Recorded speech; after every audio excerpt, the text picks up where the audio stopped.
नमस्कार, आपके साथ मैं हूं दीपिका शर्मा और आप देख रहे हैं क्राइम तक। वर्ल्ड वॉर, विश्व युद्ध, ये शब्द सुनकर हमारे दिमाग में कहीं ना कहीं ये ख्याल आते हैं। क्या इस वक्त जहां हम हर जगह ये देख रहे हैं कि इजराइल ईरान से लड़ रहा है, रशिया यूक्रेन से लड़ रहा है और कहीं ना कहीं आपको ये जंग होती हुई नजर आ रही है, ऐसे में सवाल ये उठते हैं क्या फिर से, हालांकि हम 2 बार विश्व युद्ध देख चुके हैं, क्या तीसरा विश्व युद्ध भी हो सकता है? कई ऐसी भविष्यवाणी की गई है जहां पर यह कहा गया कि विश्व युद्ध देखा जा सकता है। तो कहीं ना कहीं बैक ऑफ द माइंड ये डर रहता है कि क्या ये जो जंग हम देख रहे हैं, अलग अलग सिरों पर जो जंग नजर आ रही है, क्या ये बढ़ावा है, क्या ये वार्निंग है, ये चेतावनी है कि तीसरा विश्व युद्ध भी देखा जा सकता है? तो इस पूरी वीडियो में बात करेंगे इसी मुद्दे पर, विश्व युद्ध पर।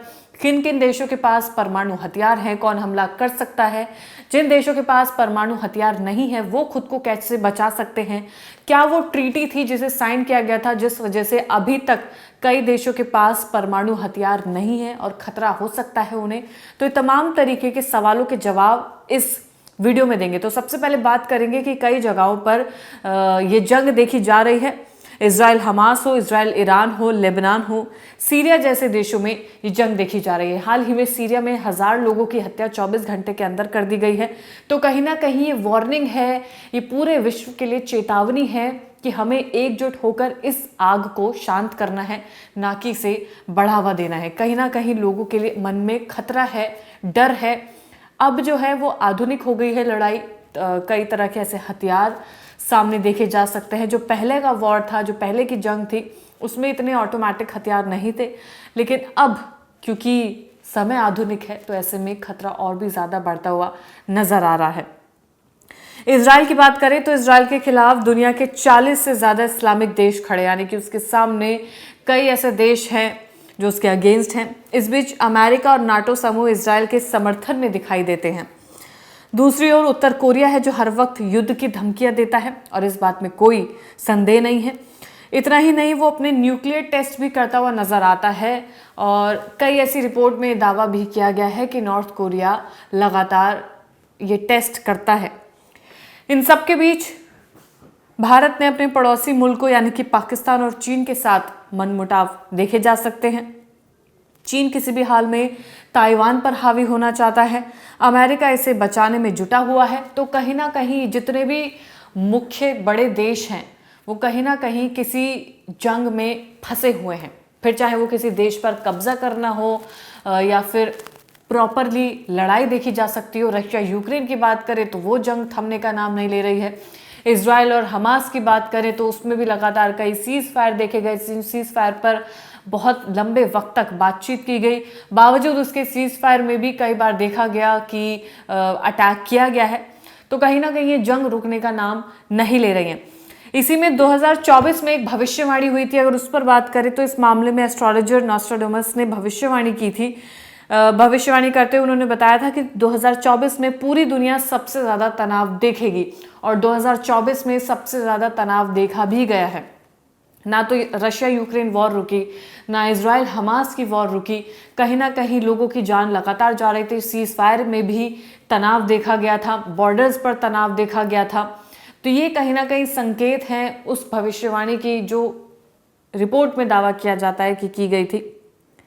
अब मौजूदा हालातों को देखा जाए तो नॉस्ट्राडामस की भविष्यवाणी सही होते हुए का इशारा कर रही है। हाल ही में अगर हम बात करें, जो इन सबसे नुकसान सबसे बड़ा होता है तो वो है पैसों का, यानी कि पैसों का जो भारी नुकसान है इन जंग की वजह से देखा जा सकता है। आने वाले दिनों में हालात इतने बुरे हुए हैं कि तीसरे विश्व युद्ध की नौबत आ जाए तो इसमें पैसों का भारी नुकसान होने की संभावनाएं हैं। थर्ड वर्ल्ड वॉर का सिर्फ अनुमान ही लगाया जा सकता है, ऐसे में इस बात का सटीक अंदाजा भी नहीं लगाया जा सकता कि इससे कितना खामियाजा भुगतना पड़ सकता है। यानी कि पैसों की बात करें तो बहुत ज़्यादा नुकसान दुनिया को देखना पड़ सकता है। दूसरे वर्ल्ड वॉर में हुए खामियाजे की बात करें तो कुछ आंकड़ा ज़रूर निकाला जा सकता है। 1000 गुना ज़्यादा पैसों का नुकसान हुआ था। दूसरा विश्व युद्ध जो 1939 से 1945 तक चला था, इस युद्ध की इतिहासकार डॉक्टर हेलन के मुताबिक अगर उस वक्त के आर्थिक नुकसान का आज के समय और आंकड़ों के अनुसार अंदाजा लगाया जाए तो लगभग 1764 लाख करोड़ रुपए का कुल नुकसान हुआ था। यानी कि आज से कंपेयर करके इस आंकड़ों को आपके सामने पेश किया गया है।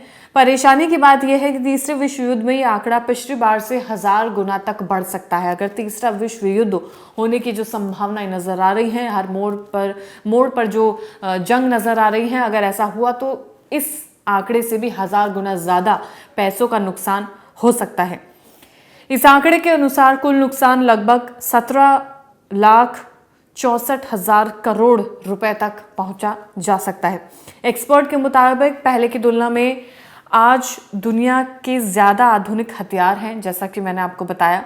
ऐसे में अगर तीसरा विश्व युद्ध हुआ तो जल, थल और आकाश तीनों ही जगह से हमले देखे जा सकते हैं। इसी के साथ साइबर अटैक्स आपको देखने को मिलेंगे। ऑर्गेनिक तरीकों से दुनिया भर में देश को नुकसान पहुंच सकता है। दूसरे विश्व युद्ध के दौरान परमाणु शक्तियां सिर्फ अमेरिका के पास थी, लेकिन आज कई देशों के पास ये परमाणु हथियार मौजूद हैं। ऐसे में दुगना तिगना 1000 गुना नुकसान देखने को मिल सकता है। अब जान लेते हैं कि किन किन देशों के पास परमाणु हथियार हैं। दुनिया में 9 ऐसे देश हैं जिनके पास परमाणु हथियार हैं। अमेरिका, रूस, इंग्लैंड, फ्रांस, चीन, भारत, पाकिस्तान और उत्तर कोरिया और इजराइल। इन तमाम देशों के पास परमाणु हथियार मौजूद हैं। इनमें सबसे ज्यादा परमाणु हथियार रूस ने बनाए हैं। उसके पास 5580 परमाणु हथियारों का जखीरा है। इसके बाद अमेरिका का नंबर आता है, जिनके पास 5044 परमाणु हथियार मौजूद हैं। कुल मिलाकर पूरी दुनिया के पास 12121 परमाणु हथियार मौजूद हैं, जिनमें से 90% हिस्सा रूस और अमेरिका के पास है। यानी कि सबसे ताकतवर कोई देश है तो वो रूस और अमेरिका है। अब सवाल ये उठता है कि सिर्फ 9 देशों ने ही परमाणु हथियार क्यों बनाए, और देश भी अपनी सुरक्षा के लिए, अपनी रक्षा के लिए परमाणु हथियार बना सकते थे। तो इसका जो सीधा जवाब है वो ये है कि इन देशों के अलावा भी कई ऐसे देश हैं जो मिलिट्री पावर और अर्थव्यवस्था के मामले में किसी से पीछे नहीं हैं। इसके बावजूद इन देशों ने खुद के लिए परमाणु बम नहीं बनाए हैं। तो जर्मनी, दक्षिण कोरिया, जापान और ऑस्ट्रेलिया ऐसे देश हैं जो काफ़ी शक्तिशाली हैं, बावजूद इसके उन्होंने कोई भी न्यूक्लियर हथियार नहीं बना रखा है। इसके पीछे जो वजह है वो है NPT, यानी कि न्यूक्लियर नॉन प्रोलिफरेशन ट्रीटी। दुनिया को परमाणु हथियारों के खतरे से बचाने के लिए इस संधि को 1968 में अपनाया गया था, जो 1970 में लागू की गई थी। अब तक इस संधि पर 190 देशों ने अपने हस्ताक्षर किए हैं। ये संधि परमाणु हथियारों के प्रसार को रोकने और परमाणु परीक्षणों पर अंकुश लगाने के लिए बनाई गई थी। यानी कि हर तीसरा देश परमाणु हथियार ना बना ले, हर कोई देश ये हमला ना कर सके, इसलिए ट्रीटी बनाई गई थी। इस संधि के तहत सिर्फ अमेरिका, रूस, ब्रिटेन, चीन और फ्रांस को ही परमाणु हथियार रखने का अधिकार है।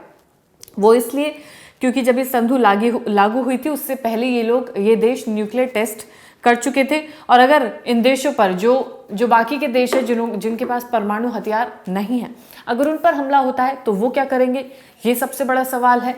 तो इसका जवाब ये है कि अगर इन पर हमला होता है तो ट्रीटी के अनुसार जिन देशों के पास परमाणु हथियार है वो इनकी रक्षा करेंगे। तो इस तरीके से ये संधि पर हस्ताक्षर किए गए थे, तमाम देशों ने हस्ताक्षर किए गए थे। 190 देशों ने अपने सिग्नेचर्स किए थे और इसका भाग बने थे।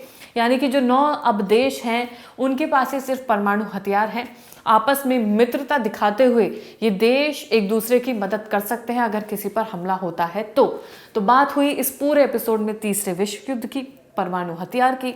Israel, Iran, Syria, Lebanon, Russia, Ukraine, America, इन तमाम देशों की बात की गई जो जंग लड़ रहे हैं। कहीं ना कहीं चीन, Taiwan, north Korea, south Korea, Bharat, Pakistan, ये तमाम ऐसे देश हैं, अहम देश हैं जिनमें ये जंग देखने को मिलती है। चाहे वो किसी पर कब्जा करना हो, चाहे वो आतंकवाद का सफाया करना हो, तो ये तमाम तरीके के पॉइंटर्स पर हमने इस पर चर्चा की है।